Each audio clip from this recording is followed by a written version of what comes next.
नमस्कार, अग्रिस्मिता किचनमध्ये तुमचं स्वागत आहे। बाजारामध्ये खूप छान अशा शेवग्याच्या शेंगा यायला लागलेल्या आहेत। मग शेवग्याच्या शेंगांचे वेगवेगळ्या प्रकारची रेसिपी आपण बनवू शकतो, तर त्यामधलीच एक मस्त आणि तुमच्या मुलांना आवडेल याची नक्की खात्री आहे। तर ती रेसिपी आहे मसाला शेवगा फ्राय किंवा कुरकुरीत शेवगा फ्राय। तर वेळ न घालवता आजची रेसिपी पाहूया। पण त्या अगोदर जर ही रेसिपी तुम्हाला आवडली तर तुमच्या मैत्रिणींपर्यंत जास्तीत जास्त शेअर करा आणि चॅनलला अजूनही सबस्क्राइब केलं नसेल तर सबस्क्राइब करा। पण मसाला शेवगा बनवण्यासाठी लागणार आहेत आपल्याला शेवग्याच्या शेंगा। तर मी इथे 3 शेवग्याच्या शेंगा घेतलेल्या, त्या अशा छानपैकी तुकड्यांमध्ये कापून घेतले आणि सालं काढून घेतलेले आहेत। स्वच्छ 3-4 पाण्यामध्ये मी धुवून सुद्धा घेतलेले आहेत। आता आपण ह्या शेंगा काय करायचं आहे तर एक स्टीमर किंवा आपल्याकडे एक पातेलं घ्यायचं, त्या पातेल्यामध्ये पाणी असं गरम करून घ्यायचं, उकळवून घ्यायचं आहे ते पाणी चांगलं। त्याच्यावर हे ठेवायचं आहे एखादा जाळीदार, जसं आपण एखाद्या मोदक करतो तेव्हा आपण कसं करतो त्याप्रमाणे करायचं आहे आणि त्याच्यामध्ये हे शेंगा वाफवून घ्यायच्यात आपल्याला सर्व। हे वाफवण्यासाठी आपण पाणी ठेवलेलं होतं गरम करून। आता त्यावरती आपण या शेंगा फक्त 2 मिनिटच वाफवून घ्यायच्या आहेत, कारण की 2 मिनिटाच्या जास्त आपल्याला या शेंगा वाफवून घ्यायच्या नाहीयेत। तर आपण 2 मिनिटांमध्ये ह्याचं झाकण काढून घेऊया। आता इथे आपले 2 मिनिटं झालेले आहेत। आपण गॅस बंद करून घ्यायचा आहे, झाकण काढून घ्यायचं आहे। पहा, शेंगा चांगल्या अशा म्हणजे अर्धवट अशा चांगल्या शिजलेल्या आहेत, पूर्ण शिजलेल्या नाहीयेत। तर आता आपण ह्या पाण्यावरची चाळण आहे ते काढून घेऊन इथे पाणी सगळं निथळून घ्यायचं आहे, कारण ह्याच्यामध्ये अजिबात वाफेचं पाणी राहता कामा नये, एवढीच फक्त काळजी घ्यायची आहे। हे शेंगा आपण अर्धवटच शिजवून घेतलेल्या आहेत। इथे पहा, आपल्या ह्या शेंगा गार झालेल्या आहेत, अगदीच वाफेचं कशा प्रकारचं पाणी राहिलेलं नाही। हे एका बाउलमध्ये आपण काढून घेऊया शेंगा।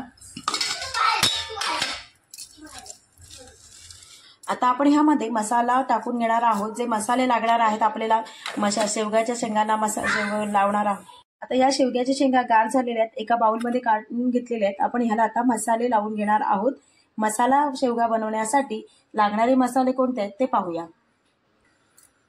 इथे चवीनुसार मीठ घेतलेलं आहे,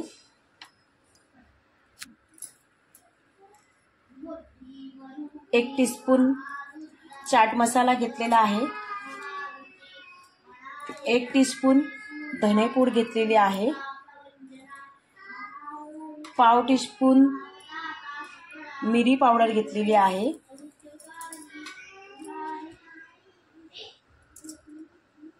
1 टीस्पून जिरा पूड घेतलेली आहे, 1 टीस्पून कस्तुरी मेथी टाकलेली आहे, जी हातावरती चुरून घेतली होती आणि ती त्यामध्ये टाकली। ह्याच्यामुळे आपल्या ह्या शेवगा म्हणजे मसाला जो आपण करणार आहोत मसाला शेवगा शेकटाच्या शेंगा, त्याला चव खूप सुंदर येते।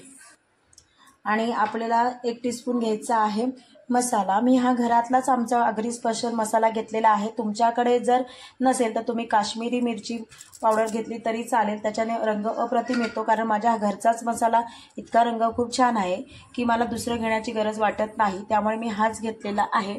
आणि आता आपण घेणार आहोत दही। दही सुद्धा 1 टीस्पून घ्यायचं आहे, जास्त घ्यायचं नाही, नाहीतर पाणी सुटेल त्याला।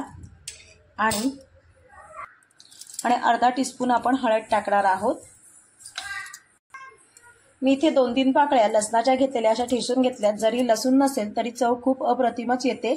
तुम्हाला आवडत नसेल लसूण तर तुम्ही नाही टाकलं तरी चालेल। कोथिंबीर घेतलेली आहे बारीक चिरून। आता सगळं हे व्यवस्थित मिक्स करून घ्यायचं आहे। ह्या शेंगांना चांगलं कोट करून घ्यायचा आहे मसाला।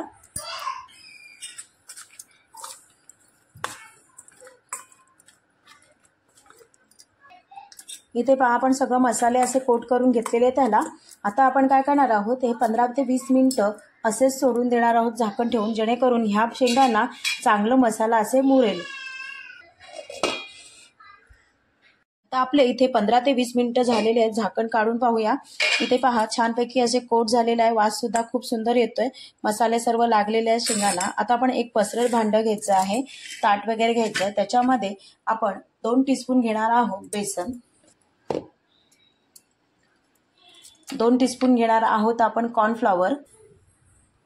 कॉर्नफ्लॉवर नसेल तुमच्याकडे तर तुम्ही तांदळाचं पीठ सुद्धा वापरू शकता, पण कॉर्नफ्लॉवरने एकदम क्रिस्पी असं त्याला क्रंची असं बेस येतो शेकट्याच्या शेंगांना, त्यामुळे कॉर्नफ्लॉवर असेल तर जास्त चांगलं। पण तुम्ही जर नसेल तर तुम्ही तांदळाचं पीठ सुद्धा घेऊ शकता।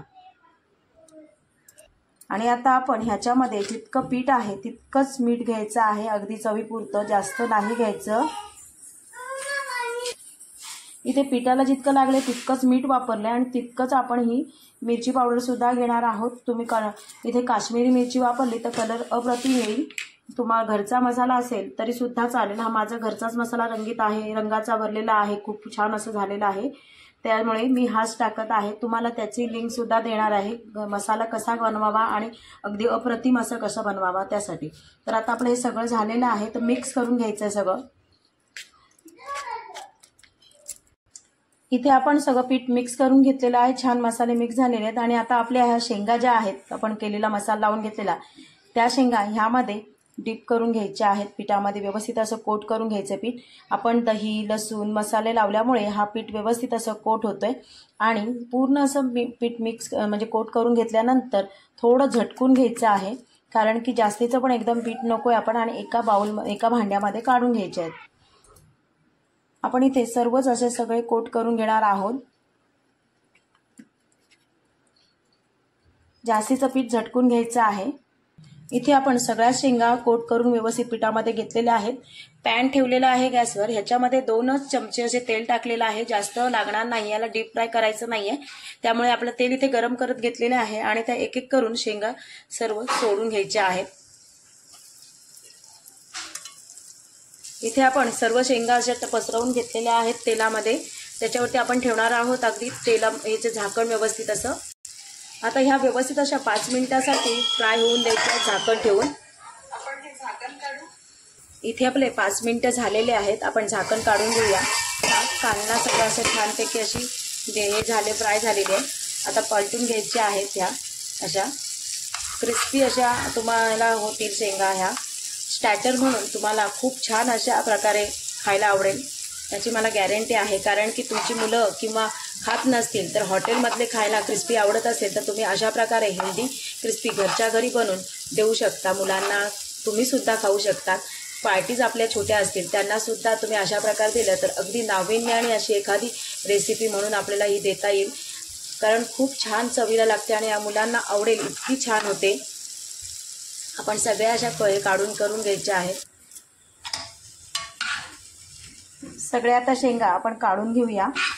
यामध्ये हॉटेलमधलं स्टार्टर सर्वांना आवडतंच, पण आपलं हे स्टार्टर जर खाल्लं ना तर परत परत मागत राहतील मुलं, इतकी नक्की गॅरंटी आहे मला। तुम्ही ही रेसिपी स्टार्टर म्हणून तर वापरू शकताच, पण अगदीच आपल्याकडे वरण भात केलं आणि त्याच्यावर भाजी नसेल तरी सुद्धा ह्याचा वापर खूप छान पद्धतीने खाऊ शकता। तर ही रेसिपी आज तुम्हाला कशी वाटली नक्की कमेंट्समध्ये सांगा। आवडली असेल तर चॅनलला सबस्क्राईब करा, साईडची बेल आयकॉन दाबायला